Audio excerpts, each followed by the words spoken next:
Sir OTP बता दीजिए। Anil sir आप? मैं कोई अनिल सर नहीं हूँ, मेरा नाम सुरेश है सर। अरे सर कैसी बातें कर रहे हैं सर आप? सर आपका नाम अनिल जैन है ना सर? मेरे हिंदी के क्लास टीचर। सर आपको कोई भ्रम हो रहा है, मैं वो नहीं हूँ, मुझसे मिलता जुलता कोई और होगा सर। कैसी बातें कर रहे हैं सर आप? मुझे कैसे भ्रम हो जाएगा? सर आप मेरे हिंदी के टीचर थे और मेरे क्लास टीचर भी थे। सर आपके पढ़ाए हुए अलंकार आज तक याद है, मैं आपको कैसे भूल सकता हूँ? आप मेरे हिंदी के टीचर हैं। देखो मैं आपसे बार बार कह रहा हूँ कि मैं वो नहीं हूँ जो आप समझ रहे हो। सर मेरी याददाश्त इतनी भी कमजोर नहीं है कि मैं आपको ना पहचान पाऊँ।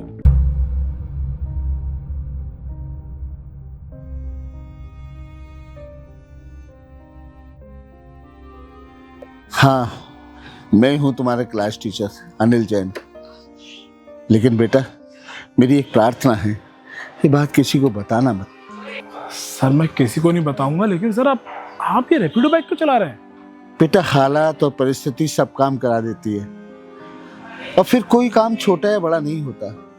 सर मैं जानता हूँ कोई काम छोटा बड़ा नहीं होता, लेकिन सर आप तो सर एक टीचर हो ना सर, और टीचर होने के बाद सर आप ये काम कर रहे हैं। बेटा हमारे देश में सबसे ज्यादा बोलने वाली भाषा हिंदी है, लेकिन आज हिंदी के अध्यापक की कोई अहमियत नहीं है। सर कैसी बातें कर रहे हैं सर आप? सर न्यूज़पेपर में आपके नाम के कॉलम्स आते थे, और आपको याद है हिंदी दिवस वाले दिन आपको अवार्ड भी मिला था। सर आपके पढ़ाए हुए बच्चे सर आईएएस की तैयारी कर रहे हैं। बेटा ये सब कहने वाली बात है, आजकल के स्कूलों में बच्चों से फीस के नाम पर मोटी रकम तो वसूली जाती है, लेकिन अध्यापकों को उतना वेतन नहीं मिलता। जब मैंने स्कूल में वेतन बढ़ाने की बात करी तो उन्होंने मुझसे ये कहा कि हम आप पर एहसान कर रहे हैं जो आपको रखे हुए हैं, क्योंकि आजकल के बच्चे आप जैसी उम्र के अध्यापक से पढ़ना नहीं चाहते, उनको यंग टीचर की जरूरत है। तो इसका मतलब उन्होंने आपको स्कूल से निकाल दिया और उसके बाद आपने रैपिडो का काम करना शुरू कर दिया। तो सर आपने किसी और स्कूल में सर अप्लाई नहीं किया? बहुत से स्कूलों में आवेदन किया था, पर सब लोगों ने यही कह दिया कि हिंदी अध्यापक की अब जरूरत नहीं है। फिर मैंने कोशिश की कि लाओ ट्यूशन पढ़ा लेता हूँ, पर तुम तो जानते ही हो कि आजकल कोई हिंदी का ट्यूशन पढ़ना ही नहीं चाहता है। फिर मेरी समझ में ये काम आया तो मैंने ये काम कर लिया।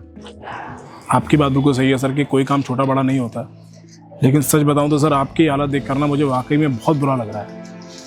हिंदी हमारे देश में सबसे ज़्यादा बोले जाने वाली भाषा है, और हिंदी के टीचर के साथ में ऐसा सलूक हो रहा है स्कूल्स के अंदर, वाकई में सर बहुत शर्म की बात है। कोई बात नहीं बेटा, अब तो मुझे आदत हो गई इस काम की, इसी से मेरा काम चल रहा है बस।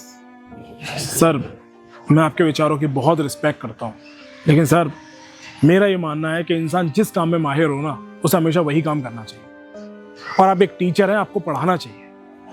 सर मैं ये तो नहीं कर सकता आपके साथ कि मैं आपकी जॉब किसी स्कूल में लगवाऊँ, लेकिन सर अब मेरी एक रिक्वेस्ट है आपसे, प्लीज़ आप मना मत कीजिएगा। मैं जिस न्यूज़ चैनल में काम करता हूँ सर, वहाँ पे हर महीने एक पत्रिका छपती है, और उसके लिए हमें एक हिंदी प्रूफ रीडर की ज़रूरत पड़ती है। सर आपसे बेहतर हिंदी तो किसी की भी नहीं है।